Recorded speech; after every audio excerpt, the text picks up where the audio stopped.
Querido, eu convido você a abrir a palavra de Deus comigo em 1 João, capítulo 1, versículos 5 a 10. Como eu disse para os irmãos, nós estamos aí numa sequência, de uma série de mensagens na primeira epístola, onde nós podemos tratar de alguns assuntos importantes para a igreja do Senhor. E hoje, versículo 5 até o versículo de número 10, assim a palavra de Deus. Ora, a mensagem que da parte dele temos ouvido e vos anunciamos é esta: que Deus é luz e não há nele treva nenhuma. Se dissermos que mantemos comunhão com ele e andarmos nas trevas, mentimos e não praticamos a verdade.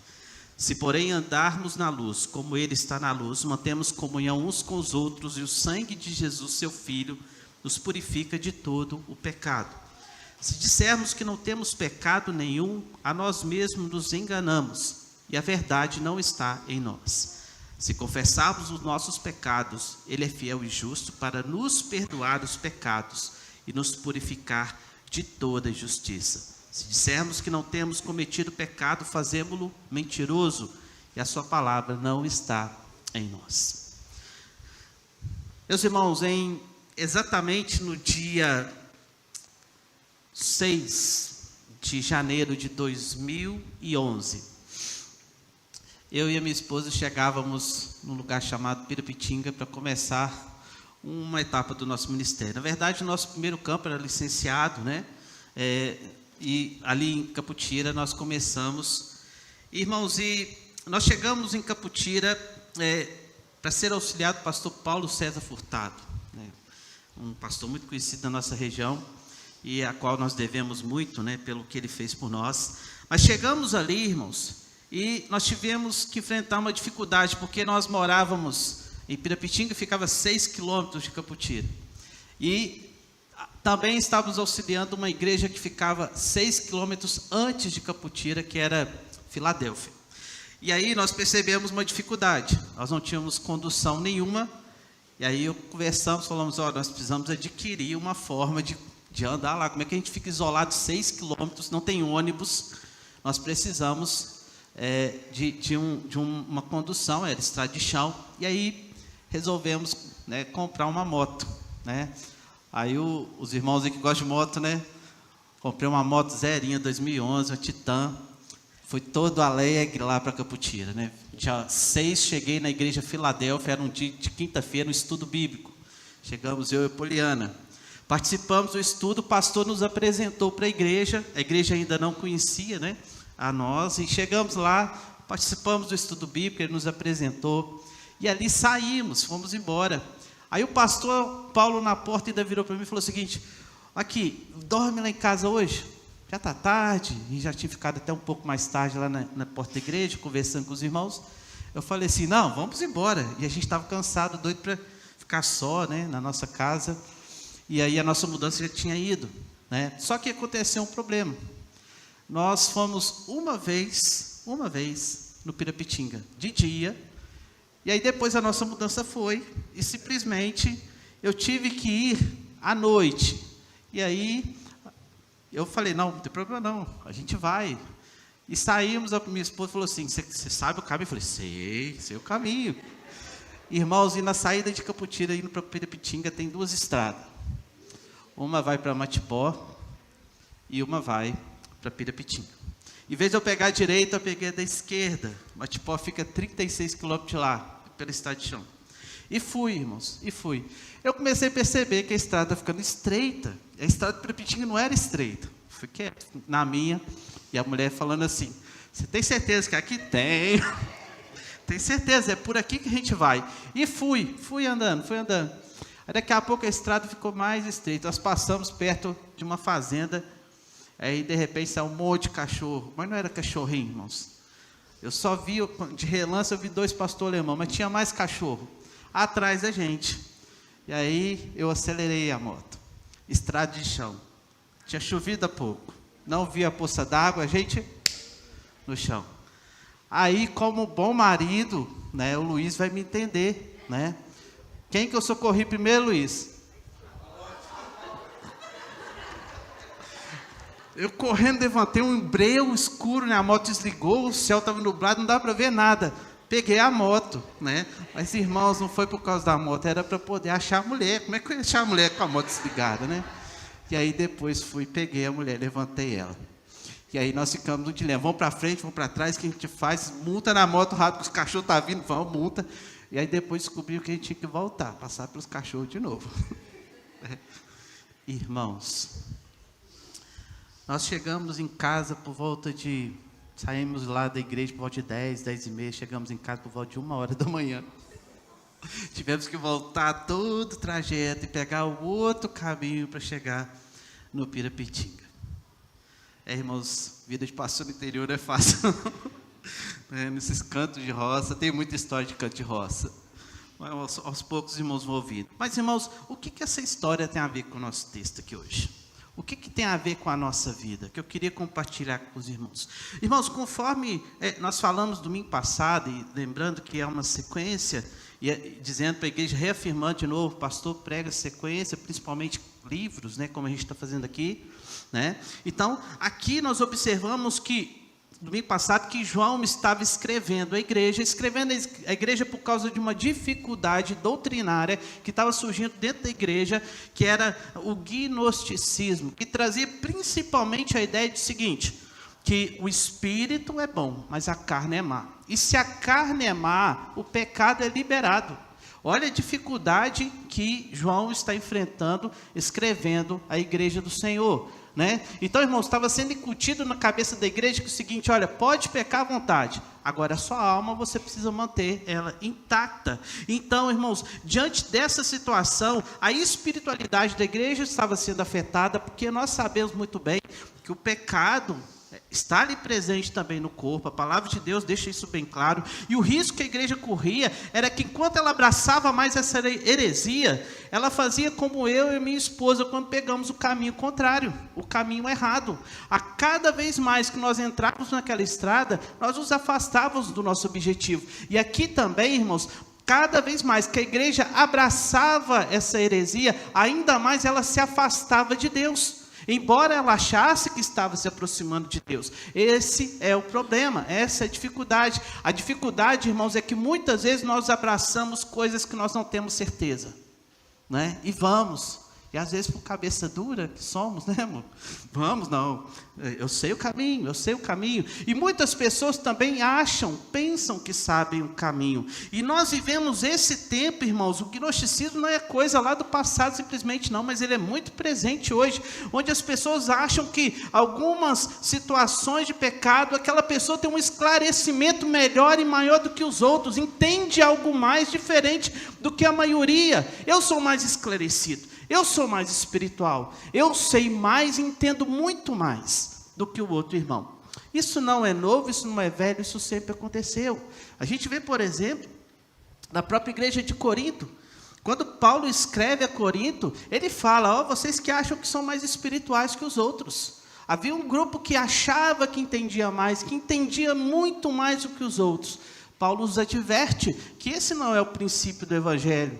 E ali, irmãos, nós observamos aqui que João, nesses versículos, ele vai nos ensinar princípios de grande importância para nós hoje também, para que nós possamos, irmãos, acertar o caminho, para que nós possamos, talvez, pegar uma rota de retorno, para que nós possamos, então, em vez de distanciar, nos aproximar do Senhor. E isso é justo, é perfeito, isso é correto diante de Deus, porque quando Deus, através do próprio João, vai nos revelar em Apocalipse, ele diz, lembra-te onde caíste, e volta. A ideia do retorno, a ideia que nós precisamos, em algum momento, lembrar da nossa queda, para que naquela queda nós possamos retornar ao caminho de santidade, ao caminho de vida que Deus nos chama, através da sua palavra. Então João aqui, ele vai nos instruir a respeito desse verdadeiro significado de uma comunhão, que é o caminho que Deus tem para nós, e também de um procedimento do crente diante do pecado,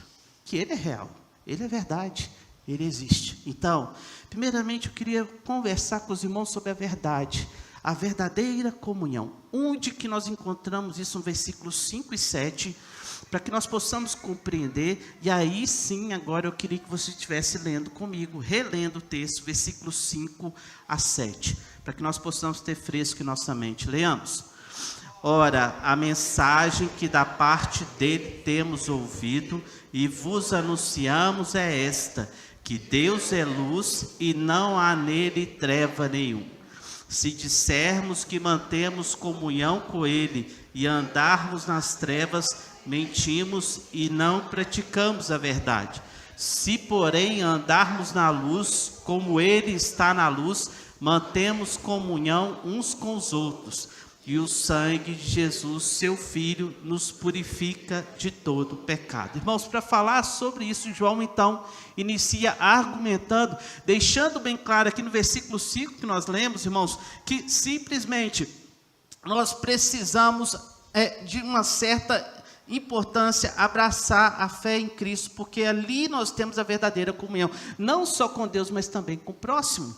Então, Paulo escreve à igreja, por exemplo, de Colossenses, quando lá no capítulo 2, versículo 8, ele afirma o seguinte: cuidado, que ninguém vos venha enredar com sua filosofia e vãs sutilezas, conforme a tradição dos homens, conforme os rudimentos do mundo, e não segundo Cristo. Então, não era uma novidade o que a igreja estava enfrentando, mas perceba que não só João fala, mas também Paulo vai falar, Pedro também vai citar essa dificuldade que a igreja vai enfrentar de pessoas tentando trazer algo que vai não aproximar de Deus, mas afastar. Então, irmãos, a seguir ele fala do caráter de Deus. Ele diz: Deus é luz. Ele não está falando que Deus é iluminado, que Deus tem luz dele, mas ele está afirmando que ele é a luz. E essa definição aqui chama-nos a atenção, irmãos, para duas qualidades de Deus, que luz dá a ideia de santidade para nós.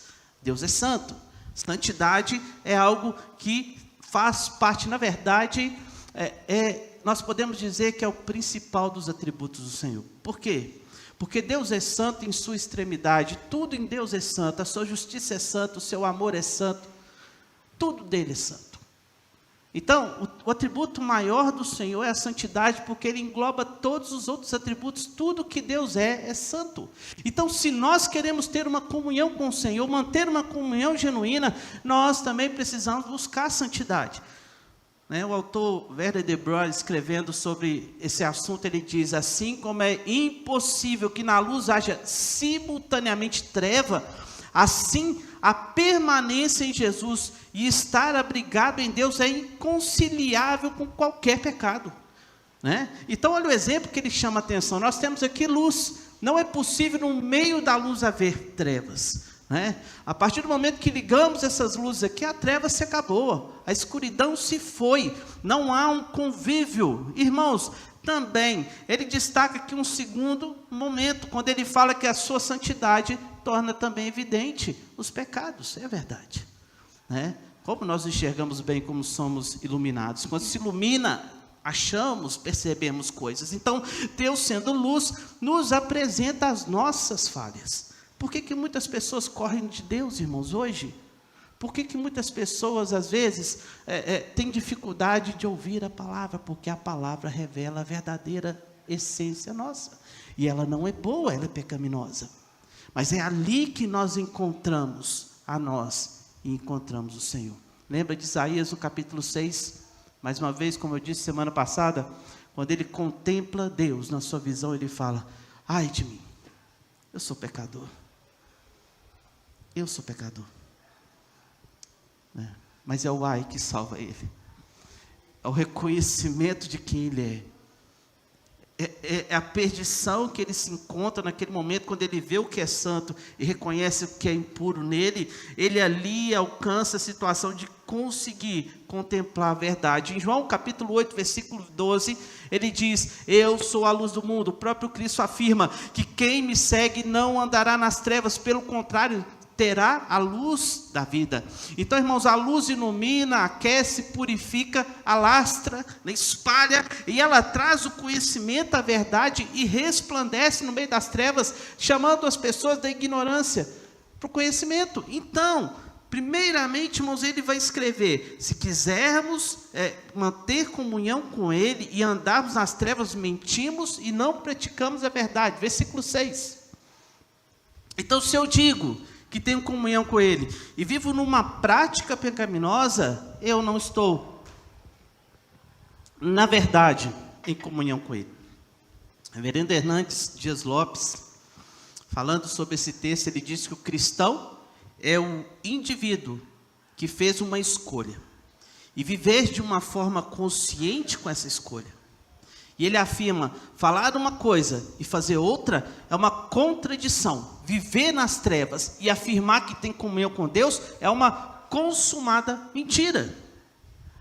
Então, se nós dissemos que somos bons, que guardamos a palavra, que somos pessoas que vivemos em retidão diante do Senhor, mas a nossa prática é contrária, irmãos, isso é mentira, não é? Tiago vai falar que se não vivemos a palavra que recebemos, nós estamos enganando a nós mesmos. Então nós precisamos ter esse esclarecimento e entender que nós não somos pessoas, irmãos, chamados para viver na escuridão deste mundo, mas chamados para uma vida de compromisso. Isso não é fácil, mas aqui é uma escolha, num chamado que Deus fez a mim e a você, de viver essa vida de comunhão com Ele.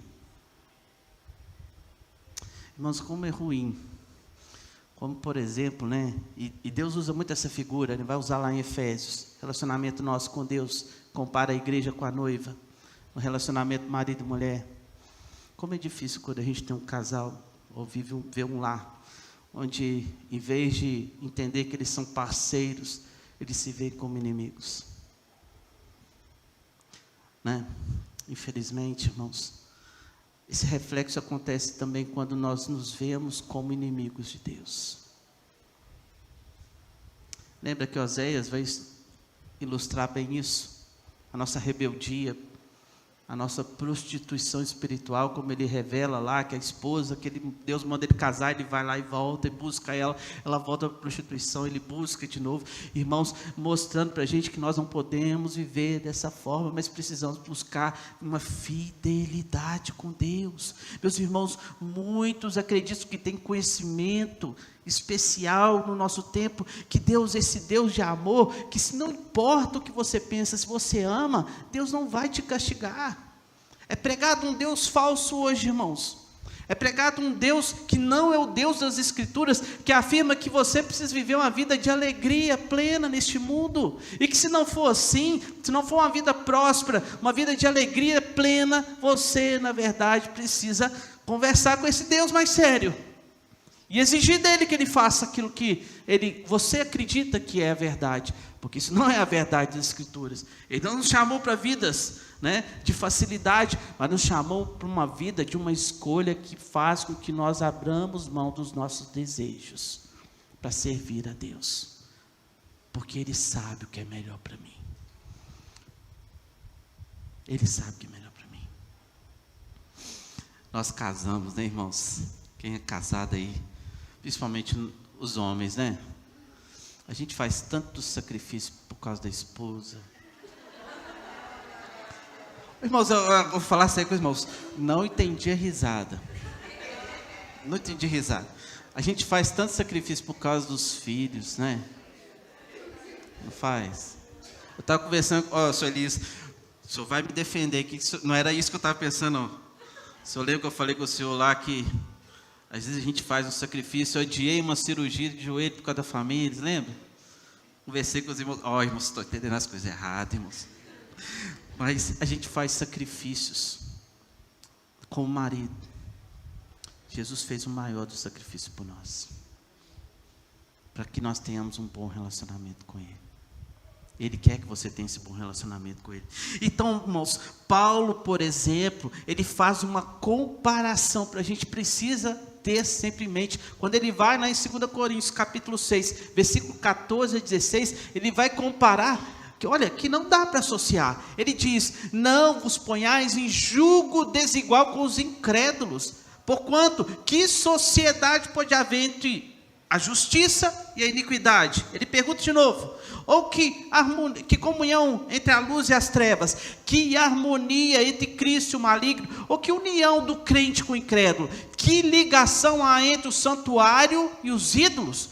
Porque nós somos santuário do Deus vivente, como Ele próprio disse, habitarei e andarei entre eles e serei o seu Deus, e eles serão meu povo. Olha, irmãos, Ele está deixando bem claro aqui para a gente, que não tem ligação. As perguntas, você sabe muito bem a resposta aqui, né? Não precisa te afirmar. Ele está dizendo, ó, não dá para esses dois lados viverem juntos, mas esses dois lados são bem distintos, porque Deus separou eu e você para a santidade. E ele ainda, em um momento depois, ele vai afirmar, irmãos, o versículo 7 aqui, João, ele vai afirmar, se porém andarmos na luz, como Ele está na luz, mantemos comunhão uns com os outros. Então essa comunhão não é só aqui, ó, eu e Deus, mas também é aqui, ó, eu e você.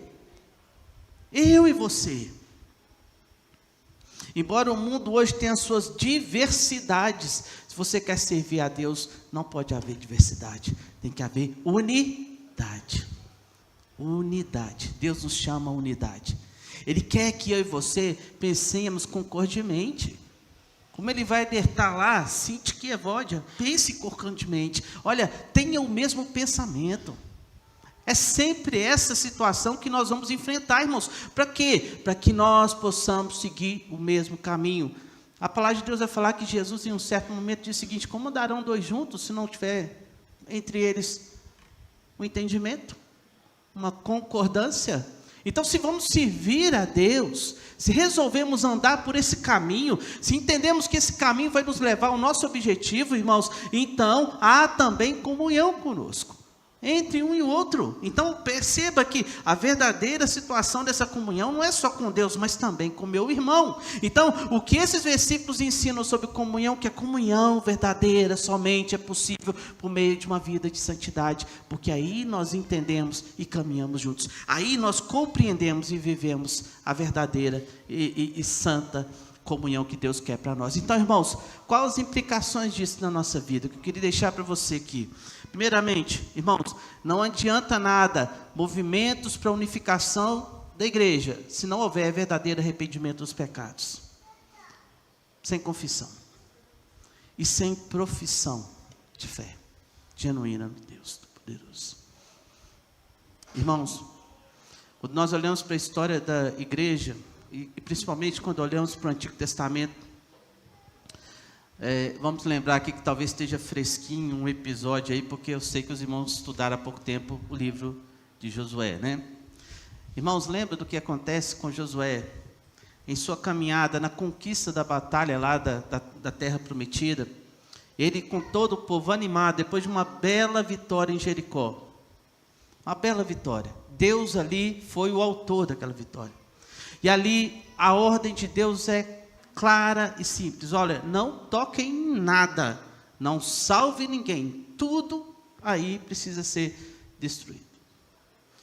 E aí simplesmente um homem se encanta com a capa babilônica, né? E algumas pedras, algumas barras lá de prata.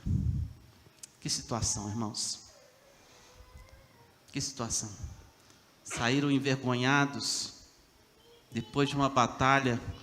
Uma cidade de Ai, que era um povo tão pequenininho, envergonhados. E aí Josué volta perturbado: Senhor, o que aconteceu, pai? Olha, nós saímos lá envergonhados. É interessante como Deus permite as coisas, né? Vem cá, Josué, tem pecado no meio de vocês. Tem pecado no meio de vocês. Enquanto isso não for resolvido, Josué, não suba. Meus irmãos, nós muitas vezes achamos que o nosso pecado só faz mal para a gente. Você já deve ter vivido com muita gente, que o pessoal fala assim: não, fulano é tão bom, ele só tem um defeitinho.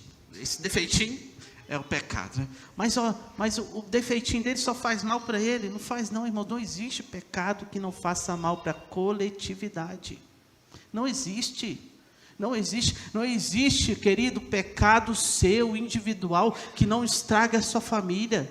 Não existe, vai afetar a nossa vida, irmãos. Então, não adianta nós nos esforçarmos para nos unir, se nós não resolvermos o nosso coração e assim também confessarmos os nossos pecados. Então, no primeiro sinal de problema, irmãos, dentro de um relacionamento assim, nós vamos ver brotar, surgir pecado. Augusto Nicodemos, ele diz que o pecado se constitui uma barreira real à comunhão, não há comunhão com o pecado.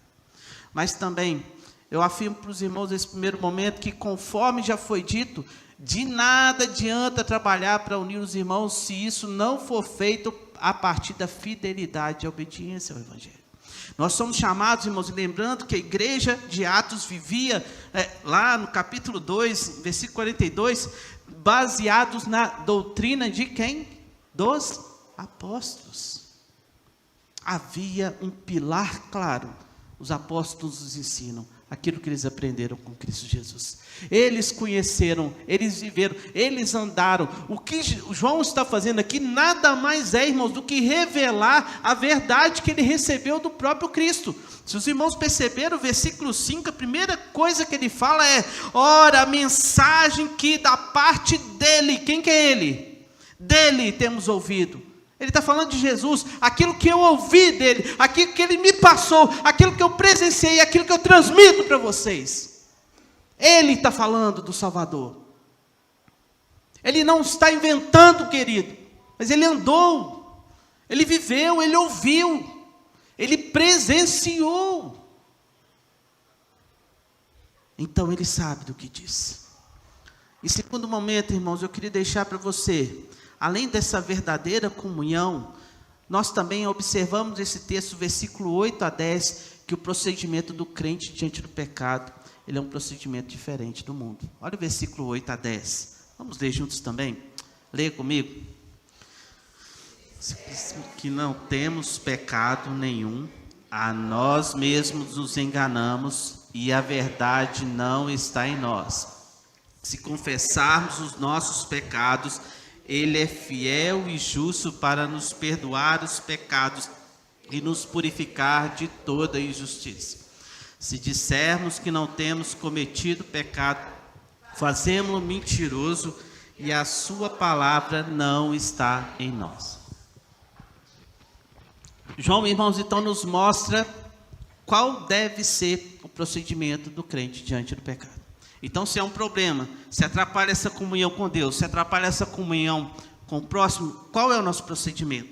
Então, lembrando, ele diz aqui para a gente que em primeiro momento, ele deixa claro que aceitar o ensino de que o pecado não existe, ou que simplesmente ele é um engano, ou então como foi ensinado pelos gnósticos da época, de que olha, essa questão de pecado da carne não tem um problema nenhum, pode aproveitar aí, porque essa carne vai se perder. Irmãos, ele está chamando a atenção, porque aceitar essas doutrinas é um engano feito por aqueles que são os falsos mestres do seu tempo, e eles surgem, irmãos, no seio da igreja. João vai falar e vai falar muito sobre isso nas suas epístolas. Olha, cuidado com os anticristos, cuidado com os falsos profetas. Por exemplo, aí no capítulo 2, versículo 18 até o 25, ele fala: olha os anticristos surgindo no meio de vós, vai surgir muitos deles, e eles vão trazendo falso engano, e ele vai chamar a atenção e falar o seguinte: olha, de onde que eles saem? Eles vêm de longe? Não, sai do meio de vocês, sai do meio de vocês. E começa com aquilo que Paulo vai orientar Tito, Paulo vai orientar Timóteo, os seus ajudadores, cooperadores. Ele vai falar o seguinte: olha, cuidado com conversas sem fim, essas chocarices que não param dentro da igreja, pessoas levantando questões que você sabe que não vão levar a lugar nenhum, porque é daí que começa a surgir essas pessoas, esses que levantam. Então, irmãos, ele vem também, no segundo momento, chamar a atenção para a gente, que quem aceita tal ensino é evidência de que não foi convencido pela verdade. E a seguir, João então começa a falar especificamente, irmãos, e demonstrar qual deve ser a relação do crente com o pecado. E ele começa dizendo para a gente aqui, que o crente deve confessar o seu pecado, como fizemos hoje. Então, na verdade, irmãos, confessar significa o quê? Admitir quem somos, admitir o que fizemos. E também, nós precisamos lembrar uma verdade: nós só falamos daquilo que ele já sabe. Não é verdade? né? Lembra do Salmo 139?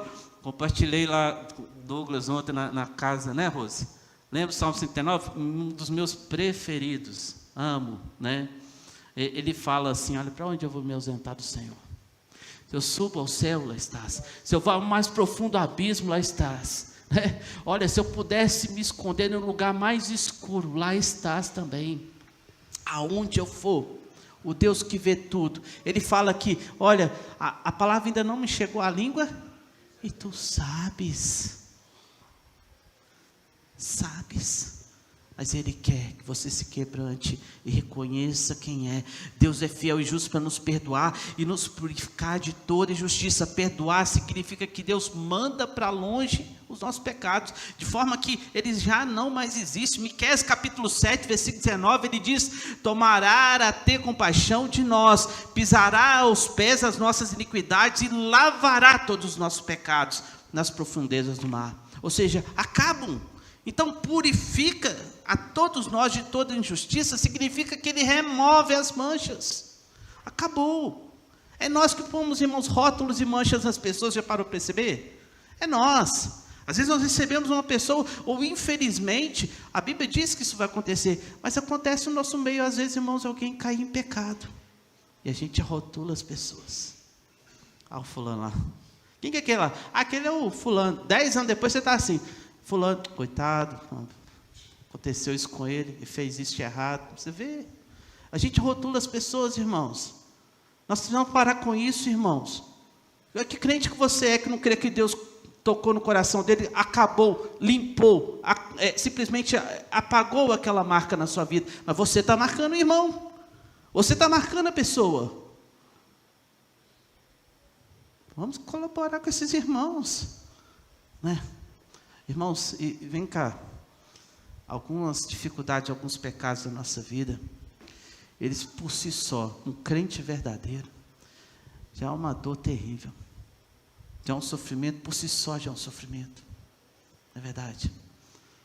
O que Davi chorou, o que Davi sentiu, e as consequências do adultério, quando Natã confronta, e ele depois sofre todo aquele revés por causa do filho que morre, que ele amava, ele queria aquela criança.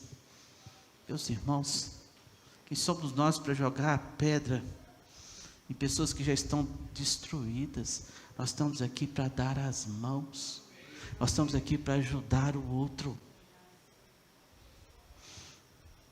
Eu não sou das antigas, não, mas eu conheço alguns cânticos antigos, né?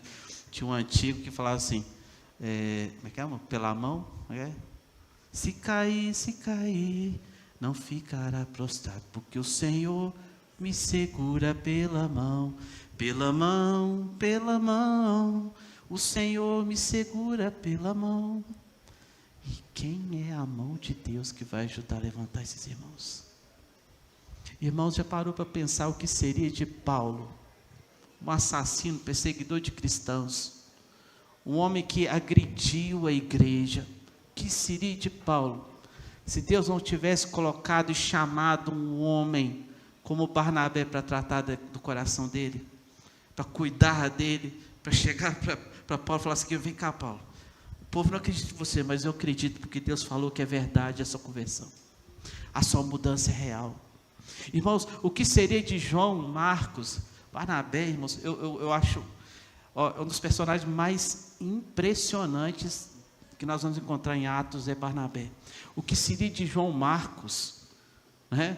Quando Paulo fala o seguinte: esse cara não presta para mim não, não, ele foi na primeira viagem, ele deu para trás, esse aí não serve para andar comigo. Barnabé falou assim: não, mas eu vou ficar com ele. Paulo, se você quiser ir, você pode ir, mas eu vou ficar com João Marcos.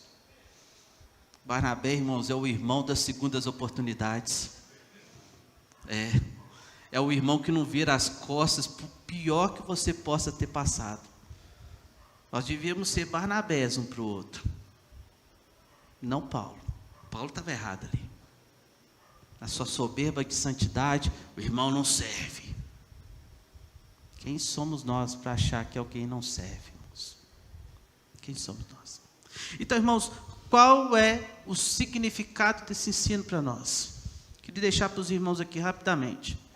Meus irmãos, infelizmente, há aqueles que afirmam que não se pode falar muito de pecado na igreja, pois isso pode assustar os visitantes. Você já viu alguém se converter? Nós lemos Atos capítulo 3, versículo 19.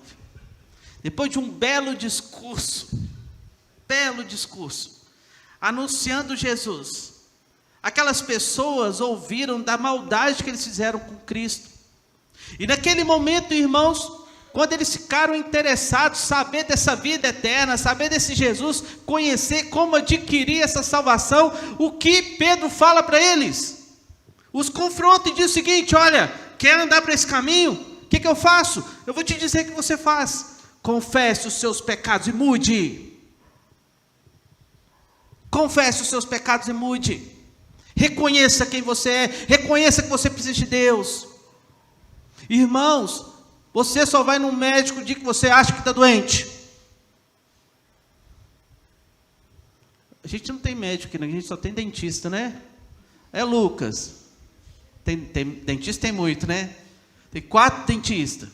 Você tem 4 oportunidades para visitar 4 irmãos aqui na igreja. Sabe o que você faz? Vai lá, o Lucas vai te receber com um sorriso desse tamanho se você pagar uma consulta. Não vai, Lucas? Tem 5? Está aumentando, irmãos. Até o final do culto aparece mais dentista aqui na igreja. Louvado seja Deus. Irmãos, o Lucas vai ficar numa alegria se você chegar e falar assim: ô Lucas, eu quero pagar uma consulta aqui só para você ver meu dente, mas na verdade a gente não vai ver dente, é só vir te visitar. Mas estou te pagando. Você não vai no dentista, você não vai no médico desse jeito, né? Primeira coisa que o médico pergunta quando você entra, que o Lucas vai te perguntar é: qual que é o seu problema? O que aconteceu? Hoje, querido, Jesus te pergunta o que aconteceu. Hoje Jesus quer saber qual que é o seu problema. Hoje Jesus quer saber aonde Ele pode trabalhar no teu coração. Hoje Jesus quer saber aquilo que precisa ser colocado diante dEle. Hoje Jesus quer saber de você o que precisa ser colocado nas suas mãos. Querido, se você quer ver a sua situação mudar, é aqui, é no altar, é diante dos pés do Senhor, é falando com esse Deus de que você precisa também reconhecer quem é diante do Senhor. Você precisa reconhecer quem é. Em segundo momento, infelizmente, muitos têm abandonado a confissão de pecado. Infelizmente. Irmãos, eu trabalhei numa congregação, chamava Congregação Atalaia. Era seminarista, 3º para o 4º ano. Tinha acabado de casar. Essa congregação pertencia à Igreja Ebenezer de Justinópolis. Eu amava a congregação, gostava do trabalho lá. Éramos eu e mais 2 seminaristas. Dividíamos o trabalho, tudo bem. Tinha acabado de casar. Poliana foi para lá, 6 meses lá. Poliana também bem ambientada. Nesse período fizemos um trabalho evangelístico. Aí, irmãos, num certo momento, tá vendo por que é bom ter boas esposas, ô Elis? Boas mulheres do nosso lado. Um certo momento, a minha esposa, nós casamos, ela foi para lá, antes de eu terminar o seminário, para ela fazer o curso da PE que ela queria fazer, para trabalhar com criança. Um certo momento, nós vamos fazer um culto evangelístico na rua, em frente à casa de um irmão lá, numa favela, e nós estávamos lá. Daqui a pouco, a Poliana senta no meio-fio assim, e começa a chegar a criança, e está lá do lado da Poliana. O presbítero virou assim, chegou, passou lá. Aquela irmã lá, ó. Eu olhei aqui, nem falei nada. Irmãos, na mesma semana o pastor me liga. Precisamos conversar com você aqui sobre a igreja. Eu falei, o que eu pensei? Vamos mandar embora, né? A igreja está com dificuldade, vai mandar embora. Beleza. Marcou, foi. E começou o papo assim, você sabe que a gente tem que fazer sacrifício pela igreja, né? E nessa relação igreja-pastor, você vai ser pastor, igreja-pastor, sempre a gente leva pior. Eu falei, nossa, me mandou embora. Falei, tá. Falei, mas o que o senhor quer chegar? Fala o que o senhor quer. Aí já estava chateado, e veio para mim e falou assim, não, eu vou te trazer aqui para a igreja. Ficamos tristes, mas fomos, irmãos. porque ele viu a gente trabalhar com criança lá. Irmãos, o que eu queria deixar para você aqui é que em um certo momento nessa conversa ele virou para mim e falou o seguinte: olha, eu estou mudando a minha forma de ver o culto. Eu, como assim? Você vai vir para cá, você vai participar, você vai pregar, você vai fazer liturgia, mas nós não vamos fazer mais no culto confissão de pecado. Você está a favor? Eu falei, não, porque, olha, o pessoal fica constrangido, você vê que as pessoas ficam incomodadas com aquilo, está afastando os outros. Eu falei, não, pastor, o senhor pode fazer o culto do jeito que o senhor quiser, mas eu não vou lá na frente fazer um culto que não tenha confissão de pecado. Se os presbíteros aqui pedirem, eles vão ficar sem ser atendidos. Não dá, irmãos, não dá. O perdão também de Deus é garantido para os crentes, e ele é garantido para os crentes que pedem, que confessam.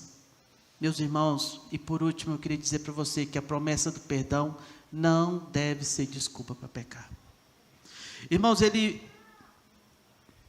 fala no versículo de número, não é o nosso objetivo hoje, mas o versículo número 1 do capítulo 2, ele fala o seguinte: filhinhos meus, essas coisas vos escrevo para que não pequeis. O que ele está chamando a atenção para a gente aqui não é para você pecar, não é você pecar, mas ele diz assim: se todavia alguém pecar, temos um advogado diante do Pai, Jesus Cristo justo, e ele é a propiciação pelos nossos pecados, e não só pelos nossos, mas do mundo inteiro. O que eu quero deixar para os irmãos aqui é, meus irmãos, a promessa de perdão não pode ser desculpa a pecar. Ele estava aqui preocupado, então, depois de João dar um ensino, falar o seguinte: olha, Deus te perdoa, pode pedir perdão ao Senhor que Ele te perdoa. Então se Ele me perdoa sempre, eu posso fazer o que eu quiser, depois eu peço perdão. Não é assim. Tanto é que ele fala: eu escrevo isso para você não pecar. Mas se acontecer, a ideia do se é que o pecado da minha e na sua vida se torna um acidente, não uma rotina, não uma constância, não algo, irmãos, totalmente presente na nossa vida, mas algo esporádico que infelizmente vai acompanhar nossos dias aqui. Em Romanos capítulo 6, versículo 1 e 2, Paulo fala o seguinte: permanecemos o pecado para que seja a graça mais abundante? Ele pergunta: de modo nenhum. E ele faz nova pergunta: como viveremos ainda no pecado, nós que para ele morremos? Então, perceba, ele chama atenção para a gente que nós morremos no pecado, como vamos viver nele? Nós, irmãos, somos chamados por Paulo de novas criaturas. Novas criaturas. Embora no nosso tempo hoje, pessoas que nascem pessoas estão querendo virar outra coisa, Deus diz que isso é impossível para o crente voltar à vida antiga, a ser o ser que ele era antes. Não é normal, não é natural. Como não tem sido natural ver as pessoas vivendo dessa forma no nosso tempo, irmão. Não é natural. Reverendo Augusto Nicodemos, ele vai afirmar que o perdão prometido por Deus através da confissão não é um encorajamento para continuar pecando. A manifestação do perdão e a graça de Deus visa uma vida sem pecado. Quem abusa da confissão como válvula de escape para o pecado, com certeza nunca foi realmente perdoado por Deus e está se enganando. Ou seja, se eu constantemente chego e cometo um pecado, depois eu peço perdão e cometo o mesmo pecado, e peço perdão de novo e o mesmo pecado, Deus está chamando a atenção para mim e para você: olha, na verdade, querido, não te perdoei nem da primeira vez, porque esse coração seu ama aquilo. Ama aquilo. Irmãos, e nós precisamos trabalhar que todo cristão deve entender que o sentido bíblico de comunhão, então, dessa relação com o pecado, ela não pode andar junta. Ou eu amo a Deus e vivo com o Senhor, e comunhão com Deus e comunhão com o próximo, ou eu vivo em comunhão com o pecado, em comunhão com as trevas, em comunhão com o inimigo das nossas almas. Infelizmente, pessoas querem abraçar o mundo inteiro. Deus deixa bem claro que isso é impossível. A comunhão somente é possível com a fidelidade à sã doutrina. E Deus diz: não pequeis. E Deus diz: viva uma nova vida. E Deus diz: você é nova criatura. E da mesma forma, o homem diante de Deus deve buscar e confiar no Senhor. Outra coisa, irmãos, não ache que é sentimento. Não ache que perdão é sentimento. Como a gente observa pessoas, irmãos, que depois de falar com Deus, depois de pedir perdão, depois até de serem orientadas pessoalmente por outros irmãos, falam o seguinte: mas eu não me sinto perdoado. Não é sentimento.